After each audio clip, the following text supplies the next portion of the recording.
Hey, what's up guys? J-Wink is back with the review of The Flash episode King Shark. So yeah, guys, this is my review of Tuesday's newest episode of The Flash.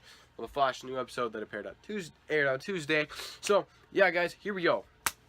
So, King Shark was an episode I was not really looking forward to. I did not like King Shark.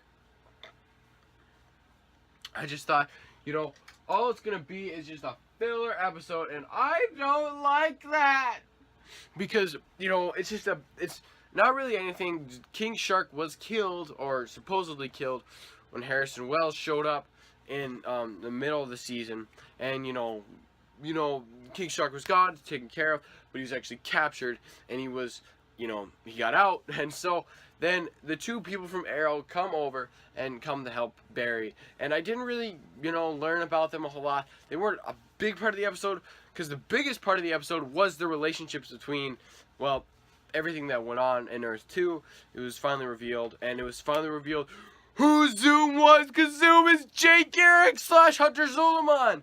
Sorry guys, I just needed to let that out. So it's just mind-blowing.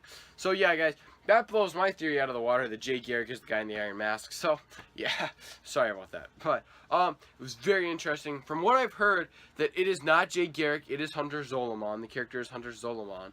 And that Jay Garrick is the one that died, I'm sure. I'm not 100% sure. Maybe, I don't know. But it'd be interesting to see, where things would go from there. So, yes, guys, moving on to what happened in the episode, I really did like the relationship between, well, the dynamic, kind of the back and forth between Barry and Wally, because Wally heard from Iris and her father, Joe, that everything has been, Barry is just perfect. He's the perfect kid. He's, everything's perfect about him. There's not a single thing wrong with him. And, that is a real life thing. When kids, like older brothers or something, are brought into a family or something, and they hear that this older brother, this, younger brother, he does everything right, he has nothing wrong, you do stuff wrong, and you are such a disappointment, and blah, blah, blah, blah, and all that kind of stuff. And it was really interesting to see that, I just want to show this shirt off a little bit, but it was very interesting to see that kind of dynamic between those two, and then because this is the first episode where those two really actually meet, and because we have never seen those two together, because they've always, Wally has either been drag racing, Barry's been speed running, and it's been very interesting to see kind of what's been going on, and it was good finally to see these two actually come together, because I really do like to see this dynamic between these two, especially in this episode, and it's very cool to see that Barry actually helps solve the equation, and at the end, helps solve some stuff for him.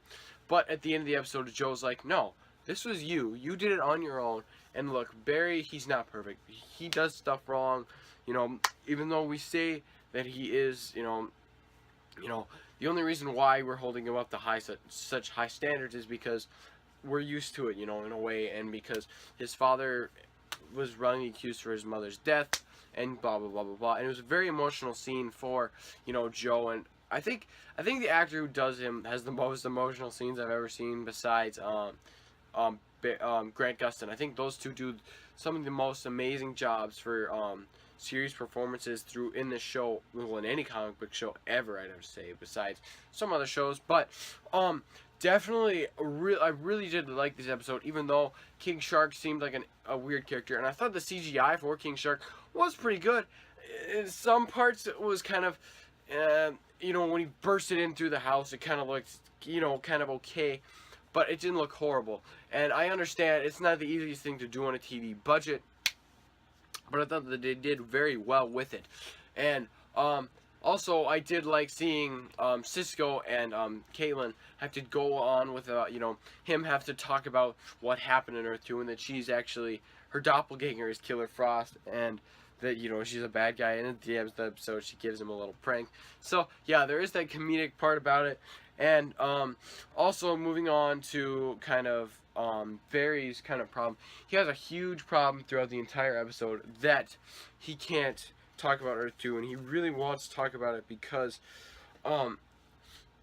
he wants to tell them everything that's happened, because he feels the weight of the world on him, because he just left Earth 2, and I'm kind of quoting him here. He just left Earth 2 to the, to the knees of Zoom.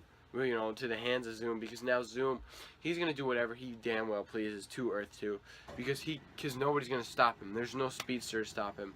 There is no one that will stop him, and it's just amazing. I really would like to see where things will pick up next, and next week's episode looks really interesting. I'm really intrigued to see where this series is going to go from here, and so yeah. Yeah, definitely I'd give this episode a 5 out of 5, even though I wasn't a huge fan of King Shark right away. Now I do like the character, and I'm really looking forward to it. So yeah, guys, that's probably about it. That's all I gotta say, and I think that's it. So yeah, guys, I will be back later with my review of DC's Legends Heroes of Tomorrow, and I'll probably do an update video here soon eventually, kind of giving you guys a breakdown of what I'll be doing. But yeah, guys, that's about it. So this is Jay Wink, and see you guys later. Jay Wink, go work it out.